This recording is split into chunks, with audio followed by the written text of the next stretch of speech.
Hey guys, it's Chris. Welcome back to the channel. Doing a video today that I'm excited about. I've been thinking about this for a while, ever since I got my Garmin R10, basically. And that is, what's my next launch monitor going to be? I've been really impressed with the Garmin R10. I think it does a great job, especially at the $600 price point. Um, but we know that there are some drawbacks, especially when it comes to playing simulator golf. Namely, you need special balls, spin axis um, isn't measured, therefore, you get some weird reads where you hit a shot and it does something differently than what the real shot would have done in real life. Um, and so, because of those reasons and some others, thinking about what in my garage golf simulator will be the next piece of hardware that I add. I'm going to upgrade my R10 at some point in the next year or two, and what's that upgrade going to look like? So I put together a little PowerPoint presentation here. We can go through it together, but I wanted to talk through the options that I'm considering, kind of pros and cons of each, and the way that I'm thinking about my decision. So let's go to what am I thinking about when I'm making this decision. So for me, thing number one, most important out of anything, is that the simulator golf experience that I get out of the hardware be accurate. That's thing number one for me. Number two, I want it to be indoor friendly. Generally, this means not a radar based unit. There are a couple of good radar units on the market. The Garmin R10 is one of those, but the Mevo Plus is pretty popular. There's like the Golf Zone Wave, Full Swing Kit, even TrackMan is a radar unit. And while those they do a good job, especially outdoors, I found that indoors they're just not quite as accurate as the camera counterparts. So I'm looking for a camera unit mostly. Well, we'll see in the list. Most of the ones that I have in the list here are our camera units. Next, plug and play. I want this to be easy to set up and to connect to GS Pro or whatever simulator software is my software of choice. I don't want to have to dink around with, um, you know, community created connectors that might be finicky. If at all possible, I'd like to use a officially supported connector that is seamless and streamlined and just works. The next one enables putting. I've been playing with the R10 right now on GS Pro in auto putt mode. So if you get it inside of 10 feet, it's an automatic one putt. Between 10 and 30 feet is an automatic two putt. On the green outside of 30 feet is an automatic three putt. And number one, that's pretty frustrating. I seem to have hit a lot of shots to like 11 feet and keep making two putt pars. But number two, a big part of golf is putting, and I feel sort of robbed of half of my round of golf when I don't get to putt. It doesn't feel immersive to me if I don't get to putt. So I'd like a unit that enables putting. I do know that with the R10 and some other units, you can add like a webcam, and there's a special software which is amazing, and I applaud the people who put that together to enable that for the R10. But that doesn't really pass my number three plug and play principle. So I'm looking for something where putting is included and easy, and I don't have to set up anything special to do it. Number five for me, limit subscription costs. This is one that I think there might be some disagreement on, but for me, a subscription feels like paying rent when you could just buy a house and be paying mortgage and be getting something out of your rent payment. And to me, a subscription just feels like you're sending money to the company, you're not getting any equity in the unit. in return. So all else being equal, if there are two units that are the same and one is a lower initial price but you have to pay a subscription, and the other is a higher initial price but there is no subscription, and oh, by the way, the value of that unit includes what you would have paid in subscription over the time, I'm more likely to pick the second unit. Now, obviously, the downside of that is it's more expensive up front, which means I might need to wait a little longer to be able to purchase it. Um, but we'll get into that. That's a core principle. I think if a unit was cheap enough or had a cheap enough subscription, I could see myself doing something different there. And then finally, no special balls needed. I'm using the Titleist RCT balls for the Garmin R10. Some units require specially marked balls with dots or lines or something else. I'd like, if at all possible, just to use a normal ball. That's sort of a minor quibble, I suppose, but I'd like to just use a regular ball if I can get away with it. Okay, so I think the first list of launch monitors that are on my radar are these are the inexpensive ones. These are all less than $1,000 currently. First one, Garmin R10. I've talked a bit about the drawbacks. The biggest pro to the Garmin R10 is that I own it already. So it's free. I do have it working with GS Pro, so while I don't necessarily think it's plug and play, I've already done the work to get it to work. Oh, and by the way, there is no subscription. I own it. I just hook it up to GS Pro and play.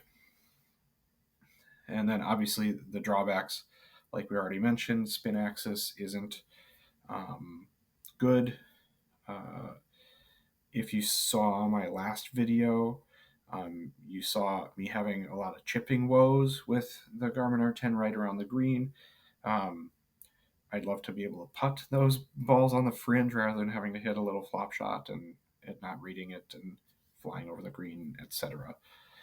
The other thing with the R10, like I mentioned, is it's a radar unit, so it does best the more ball flight it can see when you're indoors and it can only see 10 feet of ball flight. It has to estimate quite a bit, and so the fidelity to what would really happen in the real world is just lower with the R10 than it would be with a camera unit. So, however, I own it already. I've got it working with GS Pro. It works pretty well for now. Next, the Rapsodo MLM2 Pro. This came out earlier this year to quite a bit of fanfare,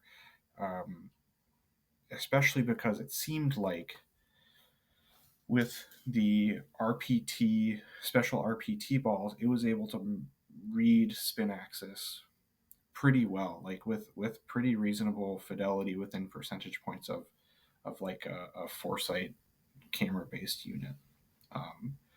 So for a low price point, something that can read spin axis is I'm certainly interested in it. It is both radar and camera based, so it uses the camera to capture that spin axis. It uses radar to capture everything else, as I understand it. Downside, it does have a subscription. It's got a $200 a year subscription. And the biggest downside, and I think the reason that I'm not super interested in this unit right now, is that the software is pretty buggy right now. There's a lot of reports of missed shots and unstable connections to various softwares, and so as it sits right now, this one is a little too unreliable for me to want to sink money into it. Now, if they fix some of those issues, I would be interested in this because it would do a better job of being an accurate simulator than the R10 would.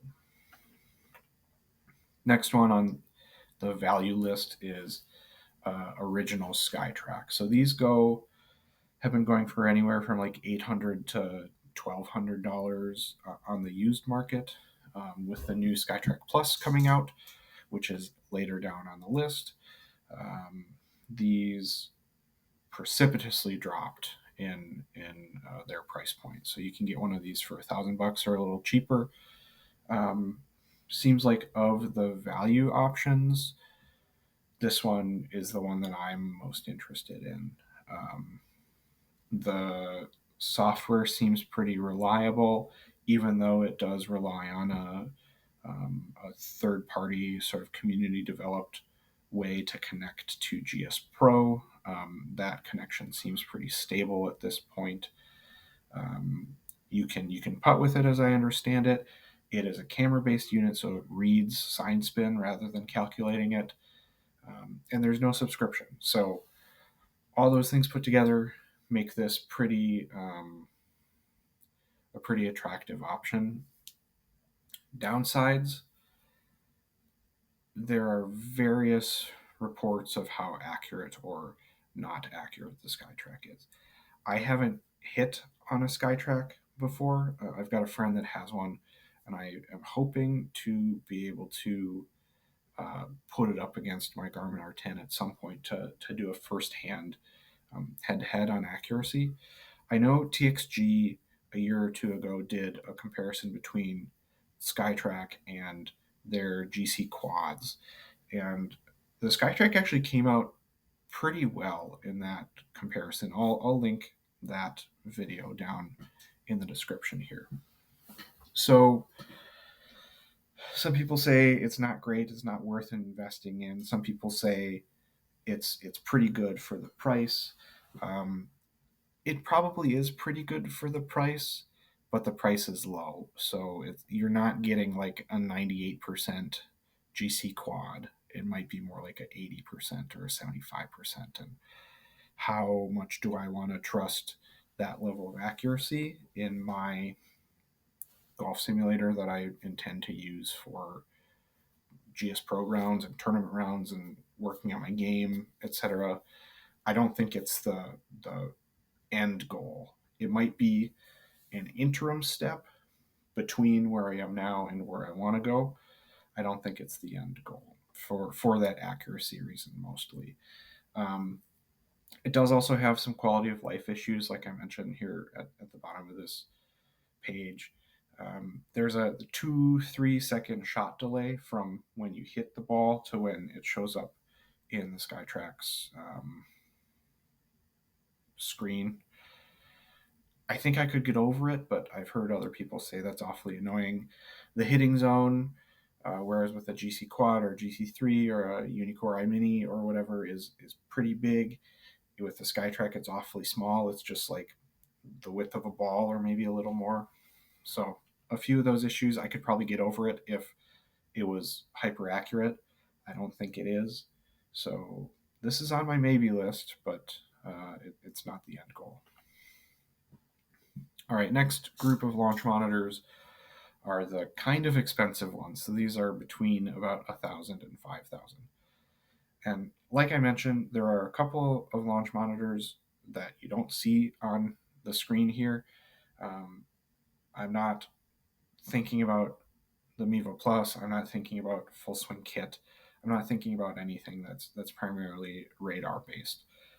So Mevo Plus is great for some people. I know some people really like it. I don't think for me it's a great solution. Okay, so these are going in order of least expensive to most expensive, and this is just brand new, hot off the presses. The Bushnell Launch Pro. It was $3,500 brand new up until like yesterday. And yesterday, Foresight announced a new pricing structure for the Bushnell Launch Pro, where it's $2,000 for the Bushnell Launch Pro. You get ball data only. You don't get club data, and you get an official GS Pro connector. But at what cost? The cost is a pretty expensive subscription. So the subscription for the Bushnell Launch Pro is now $500 a year. You get a lot of stuff for that $500 a year. You get access to GS Pro. You get the ability to have this awesome hyper accurate launch monitor for $2,000. but it's $500 a year.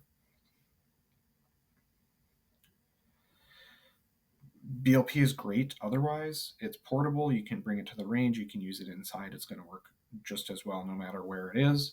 You can use whatever golf ball you want. You don't need a special marked golf ball. And like I mentioned, Foresight just announced official GS Pro integration, which is awesome. Downsides, like I mentioned, that subscription is expensive. $500 a year is expensive.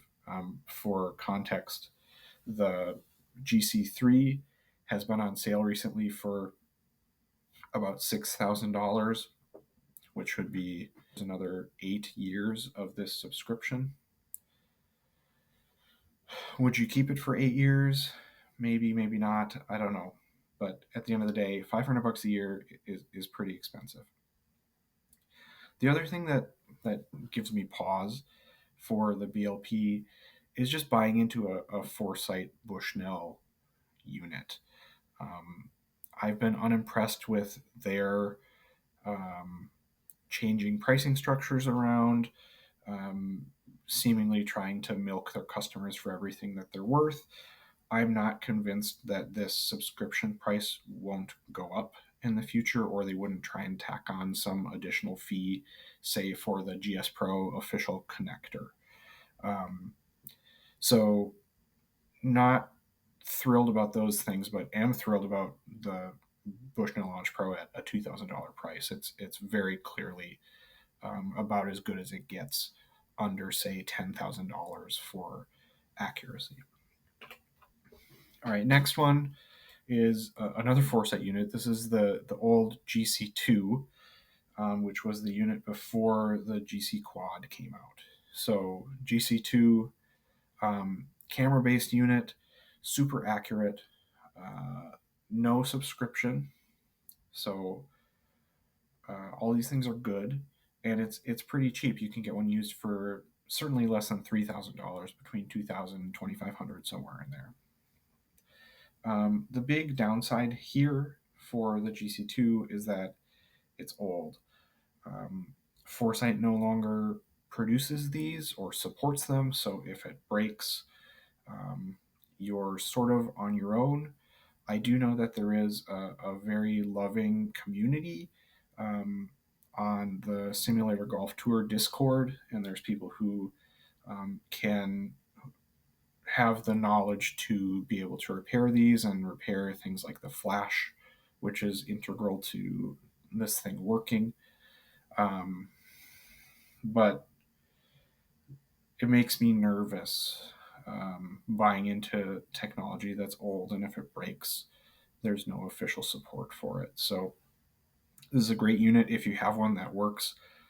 It's tough to beat the accuracy for the value, for the price. If I'm buying into something, I think I'd like something that's a little, just a little easier, a little less finicky, and would make me worry less. Because for me, and for some people, $2,000 isn't that much money. For me, $2,000 is a lot of money. So I'm hoping that my launch monitor purchase is going to be one that I have for a long time and I'm able to use for a long time and use easily for a long time. Next, SkyTrak Plus. This is $3,000. I think it's on sale for like $300 off or something, so $2,700. The thing I like about this unit, it has really great game improvement features. There's a wedge matrix. It shows you when you're on the range, when you hit, whether your launch angles and spin rates are in optimal or suboptimal ranges. The subscription fee to enable you to use GS Pro is pretty minimal. It's only $100 a year, so that's not too bad. SkyTrak seems like a company that they don't necessarily want to nickel and dime you, so I'm in favor of that. Downside of the SkyTrak Plus, it's just not quite as accurate as the more premium devices. It's not as accurate as it kind of falls in the same trap as the original SkyTrak, where it's good and it's a camera unit, but when people put it up head to head with Bushnell Launch Pro or a Unicore iMini, it just seems like the SkyTrak isn't quite there. So I am interested in this one. It's in my PowerPoint here, so it's on my radar. But I don't think if I'm going to spend $3,000, I might as well spend a little more and get something that I think is better. Okay, next one, Unicore iMini. This is $4,500 normally. It was on sale for $3,500 recently. With the Bushnell Launch Pro new pricing, it wouldn't surprise me if the Unicore Mini price went down in the not too distant future. Um, this one is good. This is a good unit. I have seen some reports that it does have misreads a little more frequently than you'd like for a unit of this price. Um, it seems like the consensus is it's more accurate than, say, a SkyTrak or SkyTrak Plus. It's not quite as accurate as Bushnell Launch Pro or GC3. So, however, it is officially supported by GS Pro, so there's an official connector. It should work smoothly and easily with GS Pro.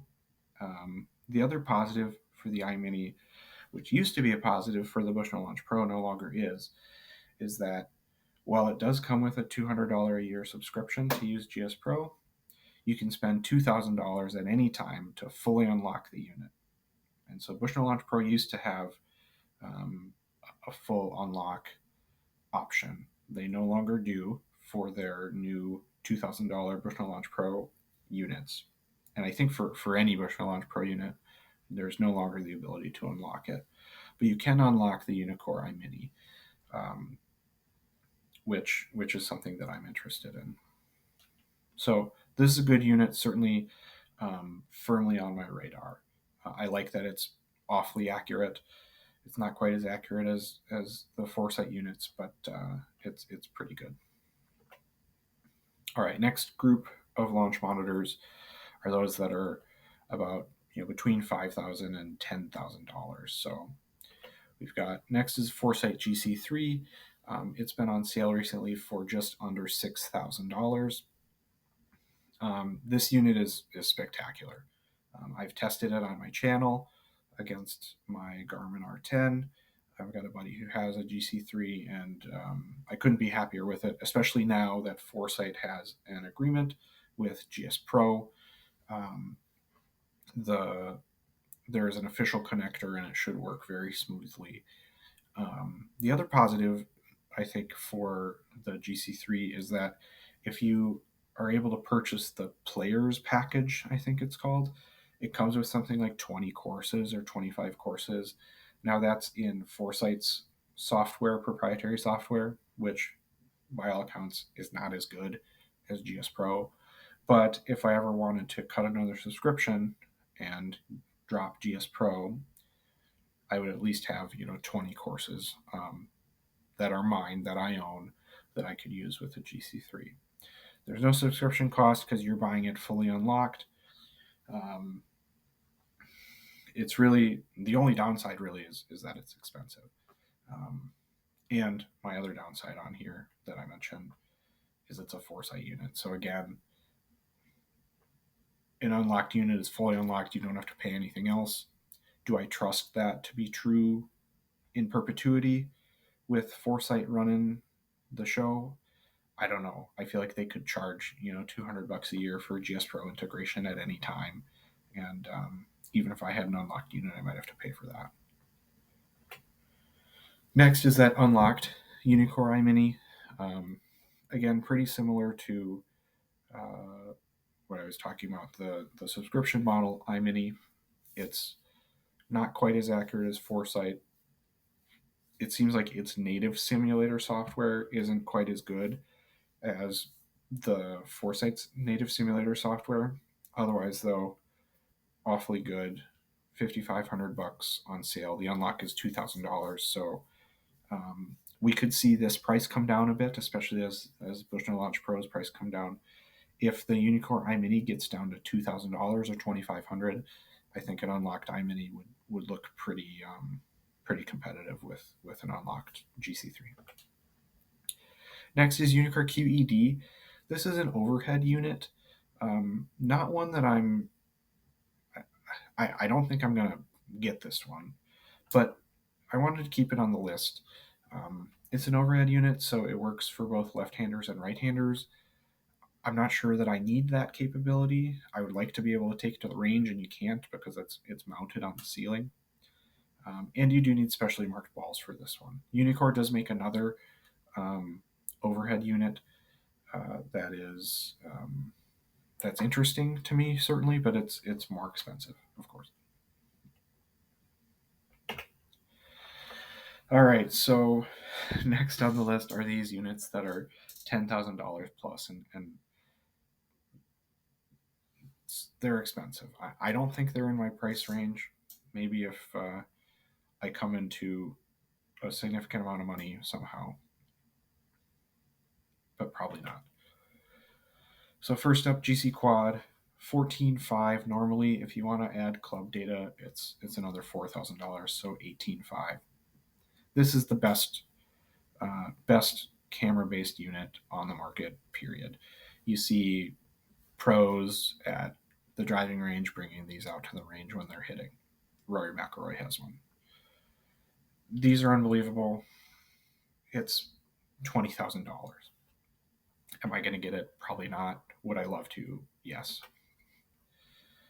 Next up, Unicore IXO and IXO2. The IXO is $10,000. The XO2 is $14,000. It's brand new. I don't know much what the difference is between them. I do know that they're accurate. They're ceiling mounted, so if you've got lefties and righties, it's great. They're not portable, which is a downside. I don't know. If you're spending $10,000, you might as well get a GCQuad. That's kind of my take. And the GC Hawk is Foresight's overhead mounted unit. It's $19,000. Super accurate. Ceiling mounted. I guess my thing with this is why not just get a GCQuad? If you're going to spend for this, just get a quad so you can have something that's portable. All right, so what would you choose? That's sort of my list of what I'm interested in for my indoor garage golf simulator. For me, I think the biggest contenders are original SkyTrak, GC2, maybe the MLM2 Pro if they get the bugs ironed out, iMini, and the GC3. All right, so that's my final thoughts on the launch monitor space. Curious if you've been considering this as well. What are you going with? What are the options on your list? Is there anything? I think my list is pretty exhaustive. Is there anything that's not on my list, that's not on my radar, that should be? So let me know. Leave me a comment down below if this is helpful in helping you think through your launch monitor upgrade plans or just your first initial purchase of a launch monitor. Leave me a like on the video. I'd really appreciate it. This PowerPoint that I put together, obviously it's subjective. It's got all my ratings on it, but I'm going to put a link to the Google Sheets PowerPoint down in the description below. So if you want to go back and look at any of the slides that I put together or quibble with my ratings on accuracy or subscription costs or whatever, you can go ahead and take a look at that. All right, thanks again for watching, guys. Really appreciate it. We've got a lot of videos coming, so as always, stay tuned to the channel. Like I said, like, subscribe, comment. Appreciate it so much. We'll see you next time. Bye.